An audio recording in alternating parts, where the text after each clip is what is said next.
Metanoia ministries YouTube ചാനലിലേക്ക് ഏവർക്കും സ്വാഗതം. നമ്മൾ കഴിഞ്ഞ ദിവസം തെസ്സലോനിക്ക സഭയുടെ പോള് ചെയ്ത ശുശ്രൂഷയുടെ ചില ക്യാരക്ടേഴ്സ് എങ്ങനെയാണ് ചെയ്യേണ്ടതെന്നൊക്കെ പറയാൻ, ഇനിയുമുള്ള ഒരു സെഷന് ministry at the market place. നമ്മൾ മാർക്കറ്റ് പ്ലേസിൽ എന്ന് വെച്ചാൽ കമ്പോളത്തിൽ എന്നുവെച്ചാൽ നമ്മളായിരിക്കുന്ന സിറ്റുവേഷനിൽ എങ്ങനെയാണ് നമ്മൾ ശുശ്രൂഷ ചെയ്യേണ്ടത് എന്നുള്ളതാണ്. നമുക്ക് മനസ്സിലാവും, ബൈബിളിൽ നിന്നുള്ള എക്സാമ്പിൾസ് എടുത്തുകൊണ്ട് മാത്രമാണ് ഞാൻ പറയുന്നത്. നമുക്ക് മനസ്സിലാവും ഏത് രീതിയിലായിരുന്നു നേരത്തെ ഈ സിറ്റീസിലെല്ലാം സുവിശേഷം എത്തിയത്, എങ്ങനെയാണ് അത് പ്രവർത്തിച്ചത് എന്ന് നമുക്ക് മനസ്സിലാവും. അതുപോലെ തന്നെ അത് നമുക്ക് ഒരു മാർഗദർശിയാണ്. മുമ്പോട്ടുള്ള നമ്മുടെ ജീവിത പ്രയാണത്തിൽ അത് നമുക്കൊരു മാർഗദർശിയാവും. ആദിമ സഭയിലുള്ള ക്രിസ്ത്യൻസ് എല്ലാം തന്നെ നമുക്ക് ശ്രദ്ധിച്ചാൽ അറിയാം, അവരെല്ലാം തന്നെ കർത്താവിനെ വിറ്റ്നസ് ചെയ്തത്, സാക്ഷിച്ചത് ഒരു ഒക്കേഷണൽ ആക്ടിവിറ്റി ആയിട്ടല്ലായിരുന്നു. പ്രത്യേകം ശ്രദ്ധിക്കണം, ഇടയ്ക്ക് പോയിട്ട് ശുശ്രൂഷിക്കുക എന്നൊരു പരിപാടിയല്ലായിരുന്നു. നമ്മളിപ്പോൾ കാണുന്ന ഒരു തിങ്കിങ്, ഞായറാഴ്ച ദിവസം സഭായോഗങ്ങളിൽ പോയി പങ്കെടുത്തിട്ട് നമ്മൾ പിന്നെ നെക്സ്റ്റ് വീക്കിലെ സഭായോഗങ്ങളിൽ അല്ലെങ്കിൽ ആരാധനയിൽ പോയി സംബന്ധിക്കുക എന്നുള്ള ഒരു തിങ്കിങ് ആണ് നമുക്കെല്ലാം ഉള്ളത്. എന്നാൽ വിറ്റ്നസിങ് എന്ന് പറയുന്നത് നമ്മുടെ ഒരു ലൈഫ് സ്റ്റൈലായി മാറുക, അതാണ് അതിനകത്ത് ഏറ്റവും പ്രധാനം. കർത്താവിനെ സാക്ഷിക്കുന്ന ലൈഫ് സ്റ്റൈലായി മാറുക. പൗലോസിനോട് കൂടെ ഉണ്ടായിരുന്ന പ്രിസ്കില, അക്വില, അവർ 3 പേരും കൂടാരപ്പണി ചെയ്യുന്നവരായിരുന്നു. അവർ സെക്കുലർ ജോബാണ്. കൂടാരപ്പണി എന്ന് പറഞ്ഞാൽ സെക്കുലർ ജോബാണ്. അതിന് അവർ സെക്കുലർ ജോബ് ചെയ്തുകൊണ്ട് മാർക്കറ്റ് പ്ലേസിൽ അവർ ആയിരിക്കുന്ന സാഹചര്യത്തിൽ അവർ പ്രവർത്തിക്കുകയായിരുന്നു. അവർ ദൈവിക സൈന്യത്തിൻ്റെ, ഗോഡ്സ് ആർമിയുടെ ഒരു ജനറൽസായിട്ട് തന്നെ അവരുണ്ടായിരുന്നു എന്ന് നമ്മൾ മറന്നുപോയിരുന്നു. പ്രത്യേകം നമ്മൾ ശ്രദ്ധിക്കുക, ഇവരൊന്നും തന്നെ സെമിനാരി പഠിച്ചിട്ടുള്ളവരല്ല. സെമിനാരി പഠിക്കുന്നത് മോശമാണ് എന്നുള്ളതൊന്നുമല്ല ഞാൻ പറയുന്നത്. എന്നാൽ സെമിനാരി പഠിച്ചിട്ടുള്ളവരൊന്നും അല്ല ഇവർ. എന്നാൽ അവർ ശുശ്രൂഷയ്ക്ക് മാർക്കറ്റ് പ്ലേസിലെ ജനറൽസായിട്ട് പ്രവർത്തിച്ചു എന്ന് കാണാം. അവർ ശുശ്രൂഷയിലെ പരിശുദ്ധാത്മാവ് അവരെ എല്ലാവരെയും തന്നെ അനോയിൻറ്റ് ചെയ്തു, അവരെ തിരഞ്ഞെടുത്തു. അവർ വിറ്റ്നസ് ചെയ്ത് എന്ന് പറയുന്നത് അവരുടെ സൊസൈറ്റിയിൽ അവരായിരിക്കുന്ന സിറ്റികളിലായിരുന്നു വിറ്റ്നസ് ചെയ്ത്, അവരുടെ ജോബിൽ കൂടിയായിരുന്നു അവർ വിറ്റ്നസ് ചെയ്ത് എന്ന് നമുക്ക് മനസ്സിലാവും. അതിൻ്റെ പ്രവർത്തനത്തിൻ്റെ ഫലമായിട്ട് എന്താ സംഭവിച്ചത് നമുക്കറിയാം. ജെറുസലേം ട്രാൻസ്ഫോംഡായി. ജെറുസലേമിലായിരുന്നല്ലോ ഇത് പ്രധാനമായിട്ടുള്ള പ്രവർത്തനം കൊണ്ടായിരുന്നത്. അപ്പോസ്തല പ്രവൃത്തി 5:28 പറയുന്നത്, ഇവരെക്കുറിച്ച് പറയുന്നത്, യെരുശലേമിൽ നിങ്ങളുടെ ഉപദേശം കൊണ്ട് നിറച്ചിരിക്കുന്നു. ആ വാക്യം അങ്ങനെയാണ്.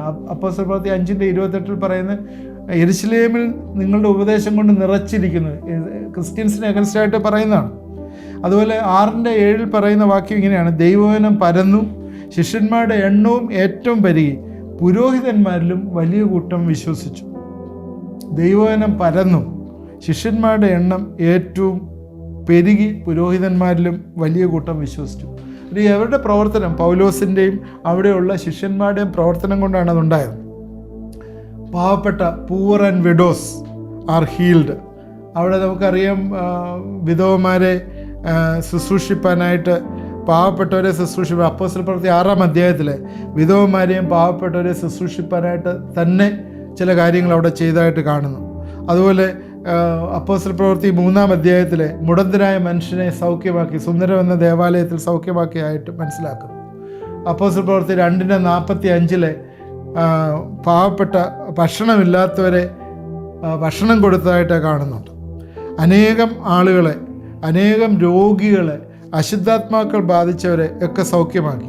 അപ്പോസ്തല പ്രവൃത്തി 5:16 എഴുതിയിരിക്കുന്നത് ഇങ്ങനെയാണ്, 5:16, അതുകൂടാതെ യെരുശലേമിന് ചുറ്റുമുള്ള പട്ടണങ്ങളിൽ നിന്ന് പുരുഷാരം വന്നുകൂടി രോഗികളെയും അശുദ്ധാത്മാക്കൾ ബാധിച്ചവരെയും കൊണ്ടുവരികയും അവർ എല്ലാവരും സൗഖ്യം പ്രാപിക്കുകയും ചെയ്തു.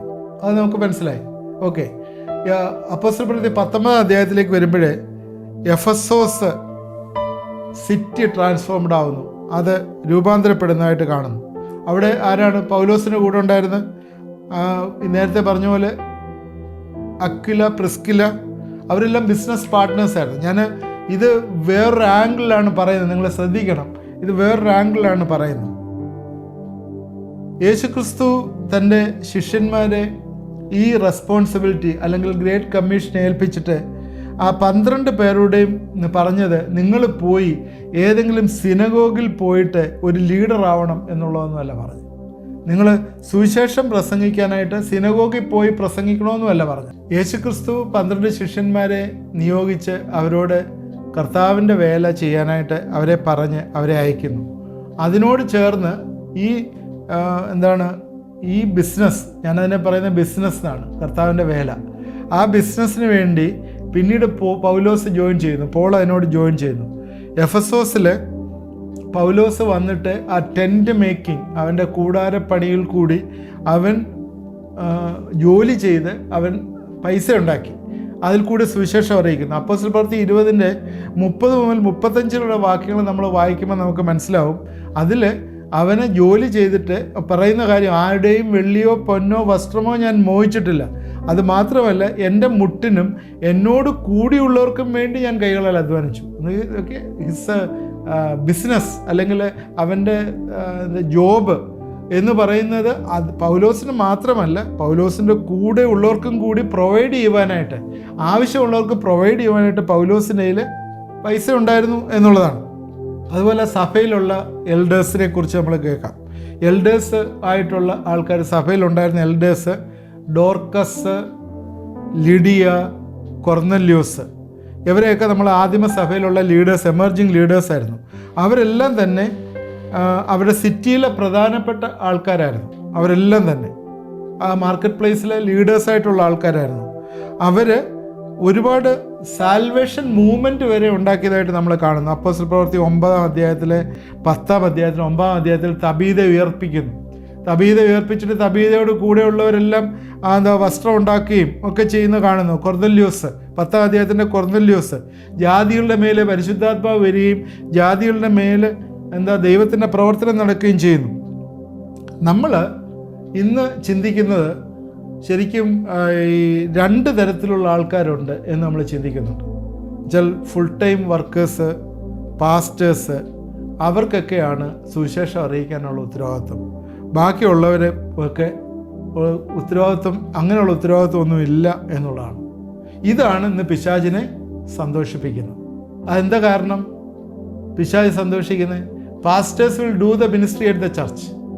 സഭയിലുള്ള മിനിസ്ട്രി വൈദികരും പട്ടക്കാരും അതുപോലെ പാസ്റ്റർമാരും എൽഡർമാരും ഒക്കെ സഭയിലുള്ള ശുശ്രൂഷ ചെയ്യും.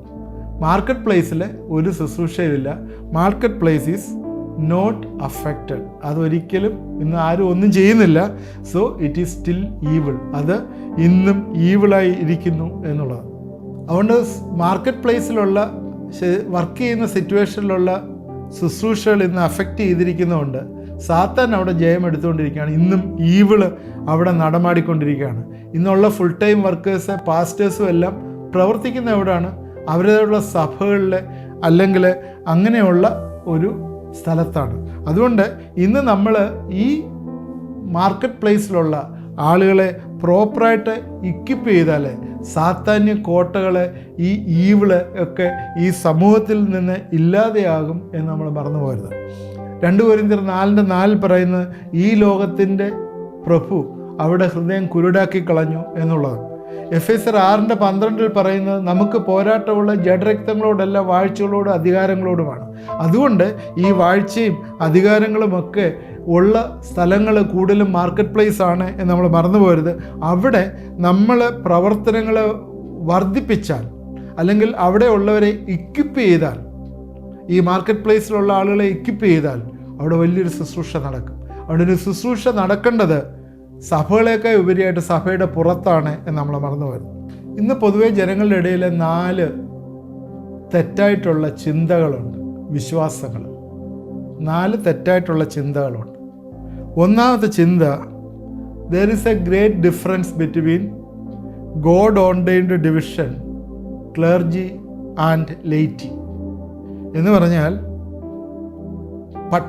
പട്ടത്ത സമൂഹവും സാധാരണ അൽമായൻ എന്ന് പറയുന്നത് തമ്മിൽ വലിയൊരു വ്യത്യാസമുണ്ട്. ശുശ്രൂഷയൊക്കെ ചെയ്യുന്ന അവരാണല്ലോ, വ്യത്യാസമില്ല എന്നല്ല പറഞ്ഞു, വ്യത്യാസമുണ്ട്. അതുകൊണ്ട് എന്താണ് അങ്ങനൊരു ചിന്തയുണ്ട്. എന്നാൽ ബൈബിള് നമ്മളെ പഠിപ്പിക്കുന്നത് എല്ലാവരും മഹാപുരോഹിതൻ്റെ ആയിട്ടുള്ള കർത്താവിൻ്റെ പുരോഹിത വർഗമാണ് എന്നാണ് പഠിപ്പിക്കുന്നത്. മഹാപുരോഹിതനായ കർത്താവ്, ബാക്കിയുള്ളവരെല്ലാം പുരോഹിത വർഗമായിട്ട് നമ്മളെ തിരഞ്ഞെടുത്തിരിക്കുന്നു എന്നുള്ളതാണ്. അതുകൊണ്ട് ഈ കോമൺ മാസ് എന്ന് പറയുന്ന ലെയ്റ്റിയും അനോയിൻറ്റഡ് എന്ന് പറഞ്ഞ ക്ലർജിയും തമ്മിൽ വലിയൊരു വ്യത്യാസമുണ്ട് എന്ന് ഇന്ന് ചിന്തിക്കുന്നുണ്ട്. എന്നാൽ ദൈവത്തിൻ്റെ സന്നിധിയിലെ എല്ലാം വിശ്വാസികളാണ്. വിശ്വാസികളെ എല്ലാവരെയും വിശുദ്ധന്മാരെന്നാണ് പറഞ്ഞിരിക്കുന്നത്. അവരെല്ലാം ദൈവത്തിൻ്റെ സന്നിധിയിലെ പ്രൈം ഇമ്പോർട്ടൻസ് ഉള്ളവരാണ്. രണ്ടാമത്തൊരു മിസ്ബിലീഫാണ്, തെറ്റായിട്ടുള്ള ഒരു ചിന്ത, ഒരു വിശ്വാസമാണ്. Church is called to operate primarily inside a building. സഭ ഒരു കെട്ടിടത്തിനകത്ത് പ്രവർത്തിക്കാനായിട്ട് ആഗ്രഹിക്കുന്നു എന്നുള്ളത്. അത് often referred as a temple. അതൊരു ടെമ്പിൾ എന്ന് പറയുന്നു. സഭ ഇന്ന് ഒരു കെട്ടിടത്തിനകത്ത് അല്ലെങ്കിൽ ഒരു ബിൽഡിങ്ങിനകത്ത് വർക്ക് ചെയ്യണം എന്നുള്ളത്. ഇന്ന് കേന്ദ്ര നിയമവും അത് രീതിയിലാണ് കൊണ്ടുവരുന്നത്. നിങ്ങൾ വർഷിപ്പ് ചെയ്യുന്നത് കെട്ടിടത്തിനകത്തായിരിക്കണം, വീടുകളിൽ വർഷിപ്പ് പാടില്ല എന്നൊക്കെയുള്ള നിയമം കൊണ്ടുവരുന്നുണ്ട്. അപ്പോൾ നമ്മൾ സഭയിൽ വർഷിപ്പ് ചെയ്യുക, അതൊരു കെട്ടിടത്തിനായിരിക്കണം എന്നുള്ളത്. കർത്താവ് കൊരിന്ത്യ സഭയിലെ പോള് പഠിപ്പിച്ചത് you are the temple of God. നിങ്ങൾ കർത്താവിൻ്റെ ടെമ്പിളാണ്. യേശുക്രിസ്തു നിങ്ങൾ വസിക്കുന്നു, പരിശുദ്ധാത്മാവ് നിങ്ങൾ വസിക്കുന്നതുകൊണ്ട് നിങ്ങൾ ആലയമാകുന്നു എന്നുള്ളതാണ്. മൂന്നാമത് ചിന്തിക്കുന്ന ഒരു തെറ്റായിട്ടുള്ള ചിന്ത, പീപ്പിൾ ഇൻവോൾവ് ഇൻ ബിസിനസ്, ജോബിൽ അല്ലെങ്കിൽ ബിസിനസ്സിന് ഇൻവോൾവ് ചെയ്യുന്നവർ ഈ ചർച്ച് മിനിസ്ട്രിയിലും കർത്താവിൻ്റെ ശുശ്രൂഷയിൽ ഇൻവോൾവ് ചെയ്യാൻ അവർ ഇൻവോൾവ് ചെയ്യേണ്ട ആവശ്യമില്ല എന്നുള്ളതാണ്. എന്നുവെച്ചാൽ മനുഷ്യൻ്റെ തെറ്റായിട്ടുള്ളൊരു ചിന്തയാണത്.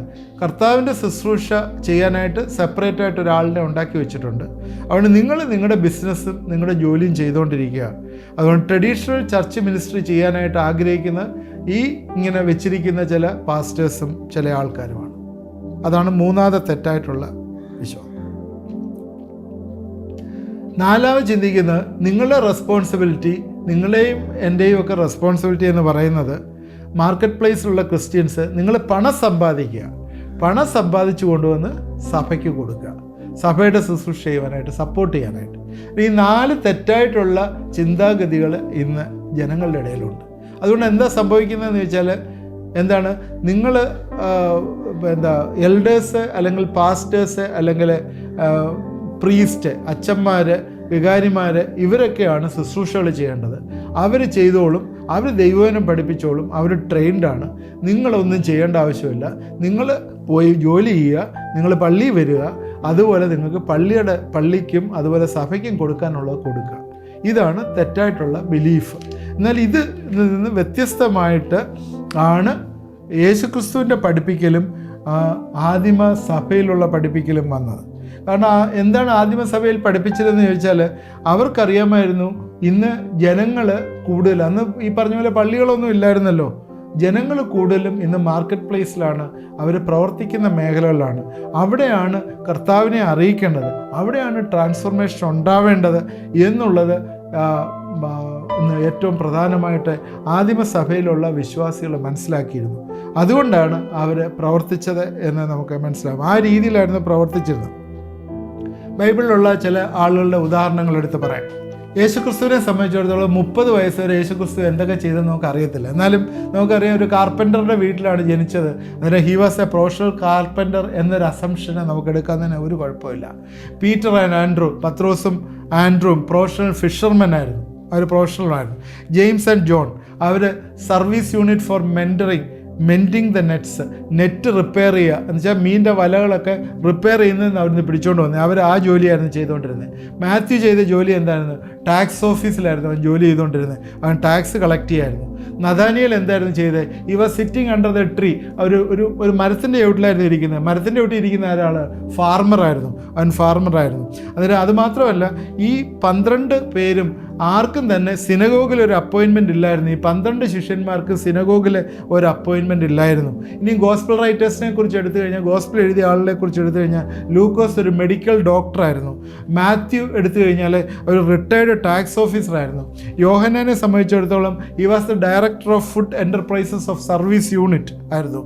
മർക്കോസിൻ്റെ വീട്ടിലെ വലിയ പ്രാർത്ഥനയൊക്കെ നടത്തി കാണാം. അയാൾ ഒരു അൺഎംപ്ലോയിഡ് മില്ലിനറായിരുന്നു. വലിയ വീടൊക്കെ ഉണ്ടായിരുന്നു, ഒരുപാട് കെട്ടും ജോലിക്കാരും ഒക്കെയുള്ള വീടൊക്കെ ഉണ്ടായിരുന്നു. അപ്പോസ്തല പ്രവൃത്തി 12-ാം അധ്യായത്തിൽ അത് കാണുന്നുണ്ട്.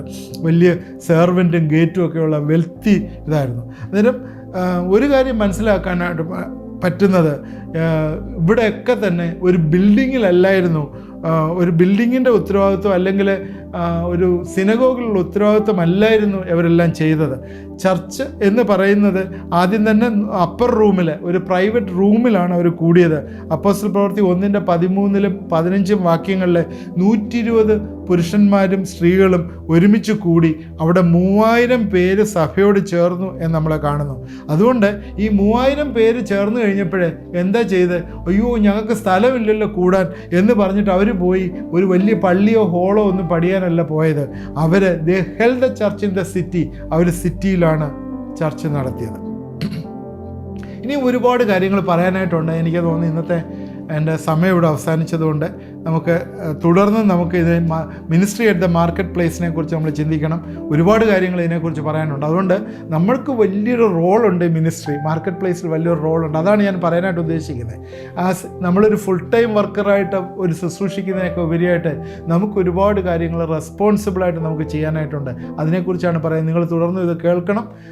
നാളെ ഇതുണ്ടാവും. നമ്മൾ ഇത് വാച്ച് ചെയ്യണം. ഇതെല്ലാവർക്കും പ്രയോജനമായി തീരും.